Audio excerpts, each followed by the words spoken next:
Hey guys, welcome to my channel. My name is Mandy, the Handmade Homeschooler, and today I'm going to be going over a few things that we don't do and kind of still don't do, since I've made a video like this before, but it was a couple of years ago, and this is kind of the updated version of that. So now before I jump into all of these, just make sure that you understand that I'm saying that we don't do these things. If you do these things, that's cool. I'm not judging you for that. Like, you're still my friend. I'm not mad at you for it. I'm just saying it doesn't work for us, and it's just not something that my family's interested in. But, you know, we're all different. We all have different backgrounds and different families and different kids. So what works for me is not going to necessarily work for anybody else. So, you know, these are just my opinions, my family, and there's my disclaimer.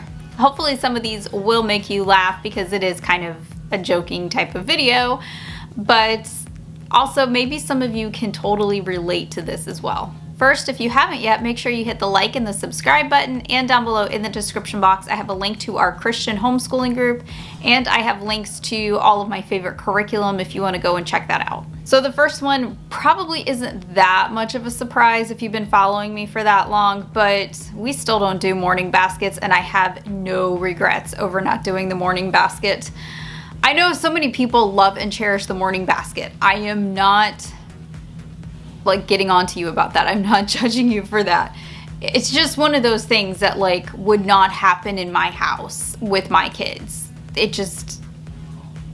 I honestly think that it would be a fight if I tried to introduce morning basket. And I tried to do morning basket when they were younger, and it really did not work out. And it was just one of those things that like I felt like all I was doing was fighting against them and wasting my time, and I was wasting their time, and I didn't want to do it anymore. So I said, you know what? We're gonna just break and do our own subjects, and I will help you from there. I can honestly say all these years later, I have no regrets about getting rid of morning basket. The second thing that I do not do is buy curriculum without consulting my kids. Now, I know that this might be kind of like a new concept for a lot of people, but my kids are very heavily involved with the choosing of curriculum. I have a couple of videos about this. I've talked about this quite a lot on my channel, but I am not the only one considering the curriculum for each of my children. So my husband is involved. My kids are heavily involved, and that honestly makes for so much smoother of a school year. And it's something that even now I would never consider doing. I would never like blindly buy homeschool curriculum. Now, as the kids have gotten older, they get more involved with those decisions. So this is really going to vary depending on the age of your kids and where they are developmentally. But the older they get, the more involved they are in that process, because honestly, and I can say this, you know, 100%, your kids are going to appreciate it. When your kids get to help pick their area of study, it's going to hold their attention more because it was something that they wanted, and it was something that looked like fun to them. So my school years go much easier and smoother when my kids are more involved in the choosing of what we're studying. So there's a suggestion for you, especially during this curriculum buying season. I still do not teach all of the classes, and I have zero regrets about that either. I know so many parents love and cherish teaching all of the classes, but now, especially that I have older kids, and especially one in high school, some of those classes are getting not only more difficult to teach, but more time consuming to teach. And having multiple children, it's one of those things that I would be spread very thin if I were to try to teach all of those classes. And there is also the prospect of I want them to learn how to learn from other people than just me. I think it's a good idea with my kids, especially my oldest, looking at colleges right now, that he knows and understands how to learn from different types of teachers. I think that it's helping him prepare for those college years. I don't want them going off to college having only learned from their mom, who has taught them one way their entire life. I want them to have the experience of being able to learn from multiple different teachers who teach in different ways. So when they get to college, they're more prepared for that diverse type of learning style. So it's one of those things that I do for college prep and for life prep and for my own sanity. I really like outsourcing some of these classes. Compass Classroom is a great way to do that. Teaching textbooks. Apologia, they have those thumb drives that I really enjoy. And they're going to be exposed to different teachers that do that. You know, Andrew Prudewa is a great teacher, and he teaches all of these kids, and the way that he teaches is so funny and engaging, but it's going to be different from the way that I would have taught it. So, you know, they're getting different learning styles and a diverse type of environment with all of these different teachers, even though they're still in their own home. So it is one of those things that I want them to have exposure to before I throw them out there into the college world. So the next one is micromanaging their subjects.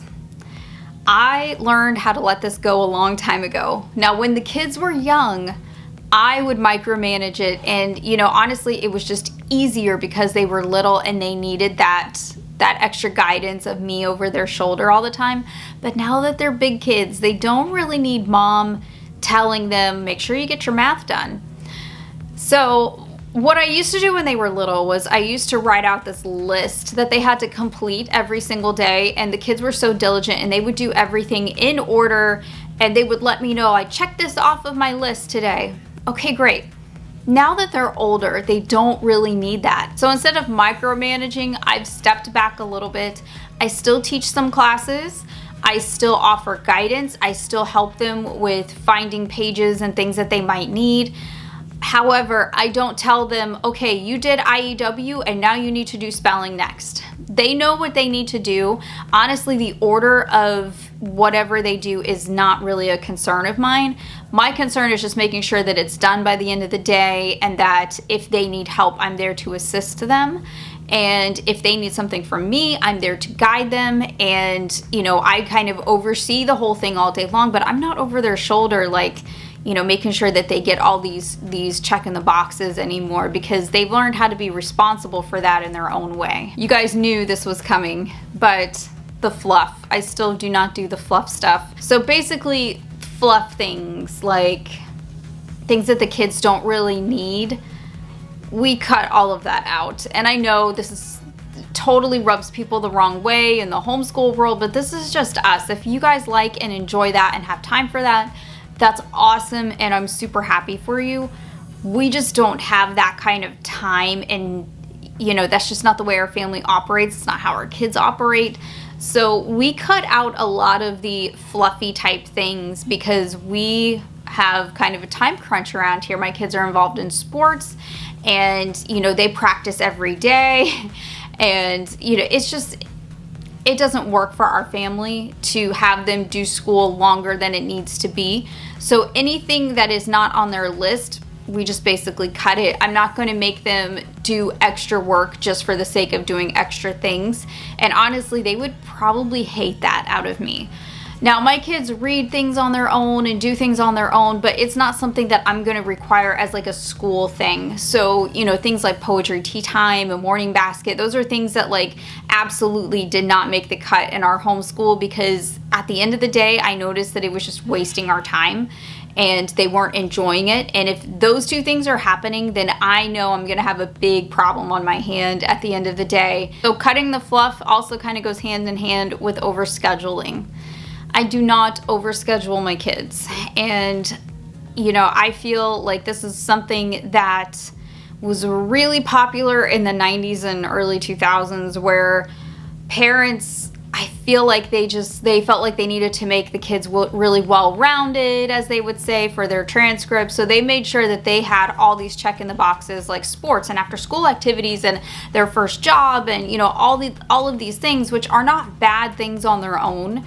But there was a real push to almost overschedule the kids, so they weren't even enjoying their childhood and adolescence. When your kids are overscheduled, no matter what age they are, it's going to cause a lot of stress. So one of the things that we've been really careful about doing is not overscheduling the kids. I don't schedule them for multiple sports just so they look well-rounded. You know, I don't do those sorts of things.